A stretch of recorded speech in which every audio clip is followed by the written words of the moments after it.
بسم اللہ الرحمن الرحیم۔ السلام علیکم۔ آج میں ایک اہم موضوع پر بات کرنا چاہتی ہوں جس میں ہمارے معاشرے میں کچھ لوگوں کی طرف سے ڈاکٹر ذاکر نائک جیسے ایک بڑے عالم دین پر تنقید کی جا رہی ہے۔ ڈاکٹر ذاکر نائک وہ شخصیت ہیں جو نہ صرف قرآن اور حدیث کی روشنی میں ہمیں اسلامی تعلیمات سکھاتے ہیں بلکہ پوری دنیا میں مختلف مذاہب کے لوگوں کے سامنے اسلام کی سچائی کو پیش کرتے ہیں۔ ان کی دعوتی سرگرمیوں نے لاکھوں لوگوں کو اسلام کی طرف راغب کیا ہے اور ان کی تقاریر میں ہمیشہ اللہ تعالیٰ کے احکامات اور رسول اللہ صلی اللہ علیہ وآلہ وسلم کی سنت کی بات کی جاتی ہے۔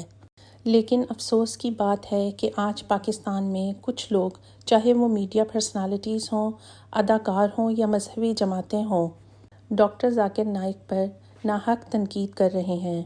میں بالخصوص مبشر لقمان، مشی خان، علی ظفر اور ان جیسے دیگر میڈیا اینکرز اور اداکاروں سے یہ کہنا چاہتی ہوں کہ آپ نے جو رویہ اپنایا یہ بالکل غلط ہے۔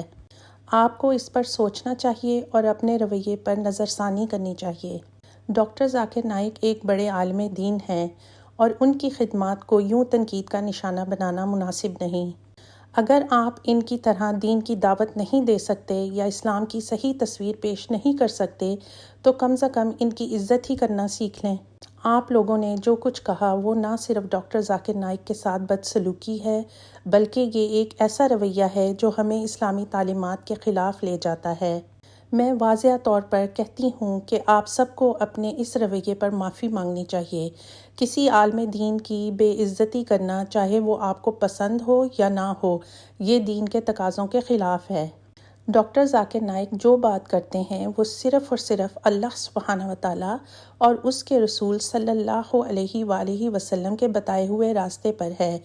قرآن اور حدیث کی بنیاد پر جو حق بات ہوتی ہے وہ ہمیں بتاتے ہیں۔ آج کے دور کے بہت سے مسلمان شاید اس چیز کو پسند نہیں کرتے کیونکہ ان کی اپنی خواہشات اور دنیاوی زندگی میں الجھ کر وہ اسلامی تعلیمات سے دور ہو گئے ہیں۔ لیکن ہمیں یہ نہیں بھولنا چاہیے کہ جو بھی اللہ سبحانہ وتعالیٰ کے احکامات سے انکار کرتا ہے یا ان میں کوئی کمی کرتا ہے وہ اپنے نقصان کا باعث بنتا ہے۔ ہمیں اپنے علماء کی عزت کرنی چاہیے اور ان کے علم سے فائدہ اٹھانا چاہیے، نہ کہ ان پر بلا وجہ تنقید کرنی چاہیے۔ یہ بات سمجھنے کی ضرورت ہے کہ کسی اسلامی اسکالر پر تنقید کرنے سے پہلے ہمیں یہ دیکھنا چاہیے کہ کیا ہم خود دین کے حوالے سے اتنا علم رکھتے ہیں۔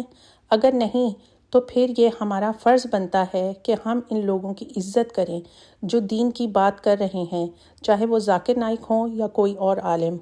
آخر میں یہی کہنا چاہوں گی کہ ہمیں تنقید کرنے سے پہلے اپنے کردار اور علم کو دیکھنا چاہیے۔ ڈاکٹر ذاکر نائک جیسے علماء ہماری رہنمائی کے لیے ہیں اور ہمیں ان کی عزت کرنی چاہیے۔ جو لوگ ان پر تنقید کرتے ہیں انہیں سوچنا چاہیے کہ کہیں وہ اللہ سبحانہ وتعالیٰ اور اس کے رسول اللہ صلی اللہ علیہ وآلہ وسلم کے راستے سے دور تو نہیں جا رہے۔ اور آخر میں ان لوگوں کو یہی کہنا چاہوں گی کہ آپ اپنے اس رویے پر معافی مانگیں اور ہمارے علماء کی عزت کریں کیونکہ یہ دین کا تقاضا ہے۔ ہم تو بہت خوش قسمت ہیں کہ اتنے بڑے اسکالر ہمارے پاکستان میں تشریف لائے ہیں۔ اللہ سبحانہ وتعالیٰ سورہ آل عمران میں فرماتے ہیں، اور اللہ کی رسی کو سب مل کر مضبوطی سے پکڑ لو اور آپس میں تفرقہ نہ ڈالو، اور اللہ سبحانہ وتعالیٰ کی نعمت کو یاد کرو جب تم ایک دوسرے کے دشمن تھے تو اس نے تمہارے دلوں میں محبت ڈال دی اور اس کی نعمت سے تم بھائی بن گئے۔ یہ آیت مسلمانوں کے درمیان اتحاد اور بھائی چارے کی ضرورت پر زور دیتی ہے اور انہیں ایک ہی جماعت کی طرح مل کر رہنے کی نعمت کی یاد دلاتی ہے۔ اللہ سبحانہ وتعالیٰ ڈاکٹر ذاکر نائک کو اپنے حفظ و امان میں رکھیں اور اللہ سبحانہ وتعالیٰ ہمیں بھی اس قابل بنائیں کہ ہم بھی ڈاکٹر ذاکر نائک جیسے دعویٰ دے سکیں، تاکہ جب ہم اس دنیا سے جائیں اور میں